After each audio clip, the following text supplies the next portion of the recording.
Enamorado del Señor Jesucristo. No hay nada como sentir la locura del amor por el Señor. El rey David fue un hombre que quiso construirle casa a Dios y no le fue permitido. No le fue permitido porque sus manos estaban manchadas de sangre y tenía el deseo. Él fue quien escribió: Señor, es mejor estar un día en tus atrios que 1000 fuera de ellos. Y algo tenía este hombre. Cuando Dios escribe de él y dice que es un hombre conforme al corazón de Dios. Y ya quisiera yo que se dijera eso de mí, que ese fuera el epitafio. Eso es un buen epitafio para una tumba, ¿no? Un hombre conforme al corazón de Dios. Si Dios mismo da ese testimonio de alguien que estaba tan enamorado del Señor, que en medio de David fue un adelantado a su época, un hombre que en medio de la era de la ley, porque él vive en la época de la ley, cuando cierto tipo de cosas tenían que cumplirse y cuando cierto tipo de cosas llevaban un castigo. Era un tiempo en el que había un arca del pacto, era un tiempo en el que había unas ordenanzas muy concretas y muy precisas para poder adorar a Dios o para poder traerle sacrificio. Dios había dado pautas muy claras y no cualquiera se saltaba a eso, porque de pronto alguien tocaba el arca de manera o se acercaba con fuego que no era lo que Dios había dicho y caían muertos. No se juega con la gloria de Dios. Y Dios dejó eso bien claro desde el principio y en una época muy ruda y muy tremenda. David vive en medio de esa época y en medio de esa época él, un hombre que cae en pecado incluso. Y la Biblia no silencia los errores de David. Sin embargo, dice que es un hombre conforme al corazón de Dios. Un hombre que según la ley debería haber sido apedreado o debería haber sido castigado severamente. Y sin embargo escribe el Salmo 51, ten piedad de mí, oh Dios, conforme a tu misericordia. Conforme a la multitud, a la muchedumbre de tus piedades, borra mis rebeliones. Purifícame con hisopo y seré limpio, lávame y seré más blanco que la nieve. Hazme oír gozo y alegría. Crea en mí, oh Dios, un corazón limpio y renueva un espíritu recto dentro de mí. Devuélveme el gozo de la salvación, no quites de mí tu... ¿De dónde saca David eso? Si David no pertenece a esa época. David es un adelantado a su época. David es alguien que en medio de una generación en la que había que hacer una serie de rituales, él se acerca a Dios con una danza y se acerca al arca y pone un tabernáculo en su casa y se acerca y lo adora y Dios no lo destruye, sino que se goza en él, porque hay una relación de amor, hay un corazón que cautiva el corazón de Dios. Quería leerles, hermanos, en esta noche unas palabras que son del apóstol Pablo y que se encuentran en la carta de Pablo a los Filipenses en el capítulo 3. Y dice así el apóstol Pablo: gozaos en el Señor, hermanos. A mí no me es molesto el escribiros las mismas cosas, y para vosotros es seguro. Guardaos de los perros, guardaos de los malos obreros, guardaos de los mutiladores del cuerpo, porque nosotros somos la circuncisión, los que en espíritu servimos a Dios y nos gloriamos en Cristo Jesús, no teniendo confianza en la carne. Aunque yo tengo también de qué confiar en la carne. Si alguno piensa que tiene de qué confiar en la carne, yo más, dice Pablo. Circuncidado al 8º día, del linaje de Israel, de la tribu de Benjamín, hebreo de hebreos, en cuanto a la ley, fariseo, en cuanto a celo, perseguidor de la iglesia. En cuanto a la justicia que es en la ley, irreprensible. Pero, ¿cuántas cosas eran para mí ganancia? Las he estimado como pérdida por amor de Cristo. Y ciertamente aún estimo todas las cosas como pérdida por la excelencia del conocimiento de Cristo Jesús, mi Señor, por amor del cual lo he perdido todo y lo tengo por basura, para ganar a Cristo y ser hallado en Él, no teniendo mi propia justicia que es por la ley, sino la que es por la fe de Cristo, la justicia que es de Dios por la fe, a fin de conocerle y el poder de su resurrección y la participación de sus padecimientos, llegando a ser semejante a él en su muerte, si en alguna manera llegase a la resurrección de entre los muertos. No que lo haya alcanzado ya, ni que ya sea perfecto, sino que prosigo por ver si logro asir aquello para lo cual fui también asido por Cristo Jesús. Hermanos, yo mismo no pretendo haberlo alcanzado ya, pero una cosa hago, olvidando ciertamente lo que queda atrás y extendiéndome a lo que está delante, prosigo a la meta, al premio del supremo llamamiento de Dios en Cristo Jesús. Amén. Quería compartirles estas palabras del apóstol Pablo porque esta carta es la carta a los filipenses. Y el Pablo que está escribiendo aquí no es un joven, no es un neófito, no es alguien que comienza con la ilusión del principiante y que tiene sueños en su cabeza y entusiasmo. Es un hombre maduro ya. Filipenses es de las últimas cartas que le escribe. No estamos hablando del típico jovencito que comienza. Estamos hablando de alguien que ya tiene, como dijo en Gálatas, en una de sus primeras cartas, las marcas de Cristo en su cuerpo.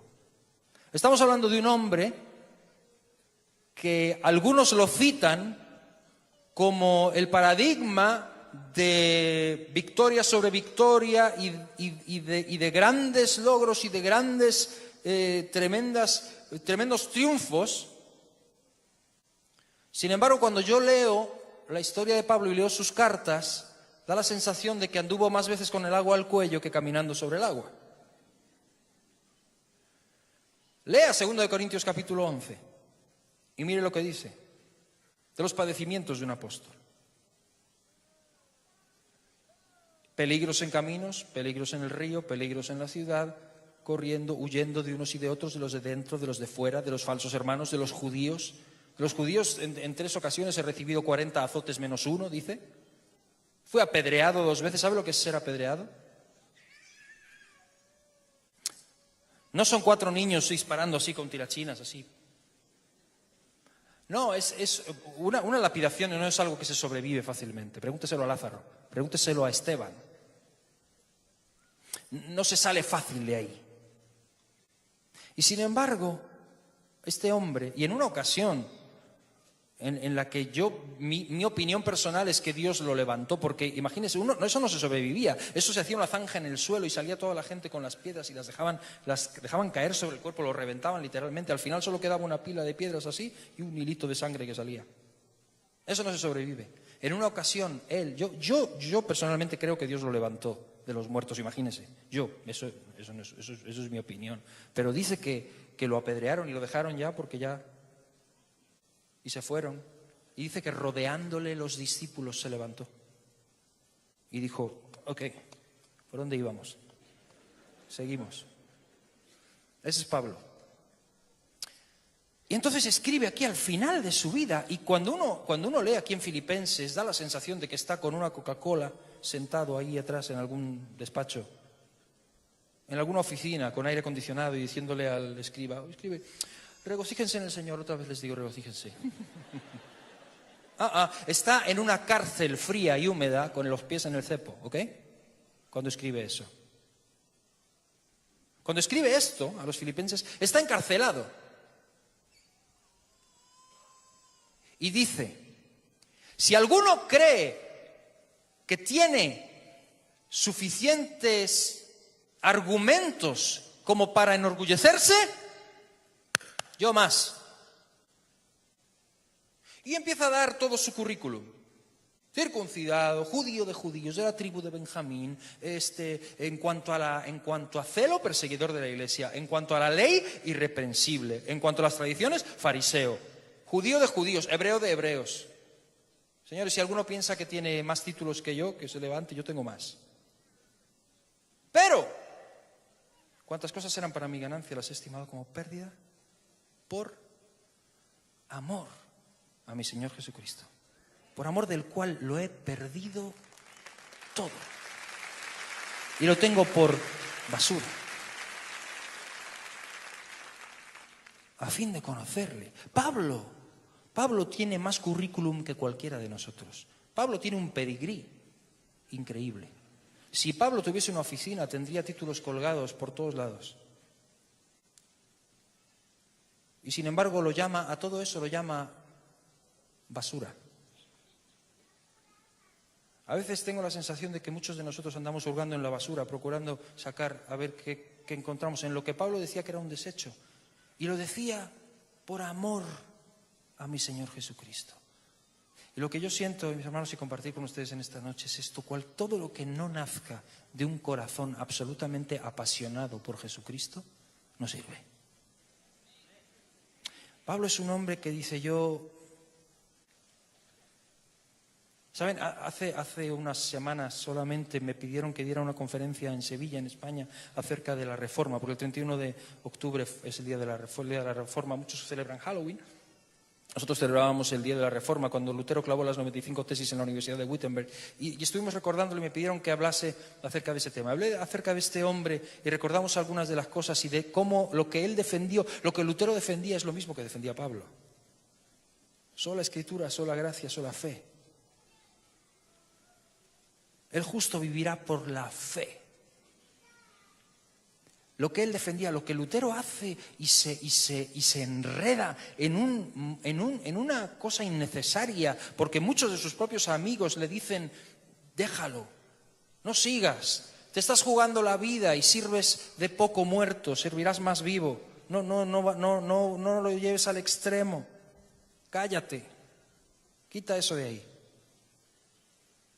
Y él dice: no puedo. Cuando le preguntan: ¿te retractas o no te retractas? Y si no te retractas, ya sabes lo que viene. Y él dice: mi conciencia está cautiva de la palabra de Dios. No puedo y no quiero retractarme. Que Dios me ayude. Y yo creo que él era un valiente, pero creo que había algo más que valentía. Había una pasión que no le dejaba. Pablo no predica la palabra porque alguien le está poniendo una pistola en la cabeza. Pablo predica la palabra porque lo lleva dentro. Y no puede. Él dice: soy deudor, no puedo hacerlo. ¡Ay de mí si no predicara el Evangelio! Porque me es impuesta necesidad. Me es impuesta necesidad. Y todo lo que tenía antes para mí es basura, por la excelencia del conocimiento de Jesucristo. Y yo decía: Señor, ¿cuántos de nosotros podemos decir esto hoy? A veces yo oigo, y créanme, a veces me cansa escuchar personas que hablan de lo difícil que es ser cristiano. Y yo antes era, antes yo tenía... pero ahora estoy aquí sirviendo al Señor y... yo antes... Yo digo: chico, déjalo, si tanto lo echas de menos, si tanto echas de menos tu vida pasada, recupérala, déjalo. Evítate el mal trago y evítanos a los demás el tedio de tener que escucharte todo el tiempo. Porque todo lo que no nazca de un auténtico corazón enamorado de Jesucristo no ha lugar, como decían los antiguos. Y Pablo dice: yo no puedo hacer otra cosa. Nace de mi corazón. Todo lo que tenía no me sirve. Si me ponen en una balanza todo lo que yo tenía antes y a Cristo, prefiero a Cristo. Aún aquí, en una cárcel. Y desde una cárcel dice: regocijaos en el Señor siempre. Está escribiendo desde una cárcel, uno no nota que está escribiendo desde una cárcel. Lo más parecido a una queja es que le dice a Timoteo: tráeme el capote porque hace un poco de frío aquí abajo. Y si tienes tiempo, hombre, si puedes, ven a verme. Y no hay más. Y lo da por bien servido y lo da por bien empleado todo lo que vive.